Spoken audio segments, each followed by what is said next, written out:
મહારાષ્ટ્રમાં વિધાનસભા ચૂંટણી હવે ટૂંક જ સમયમાં આવશે. દરેક નેતાએ પોતાની પાર્ટીનો પ્રચાર કરવાનું શરૂ કર્યું છે. તમામ પક્ષો ચૂંટણી પ્રચારમાં અત્યારે વ્યસ્ત થઈ ગયા છે, તો બીજેપી પણ એડી ચોટીનું જોર લગાવી રહી છે. જો કે મહારાષ્ટ્રની ચૂંટણી વચ્ચે આજે કેન્દ્રીય ગૃહમંત્રી અમિત શાહની મુલાકાત અચાનક રદ કરવામાં આવી હતી.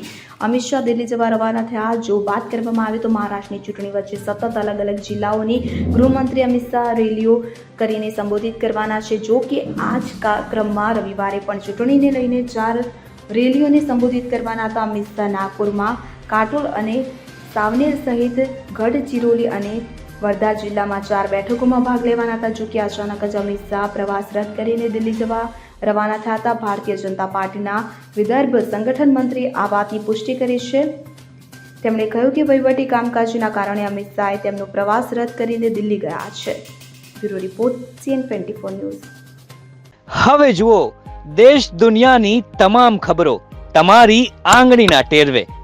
ઉઠાવો મોબાઈલ અને Google Play Store પરથી ડાઉનલોડ કરો અમારી CN24 ન્યૂઝ મોબાઈલ એપ.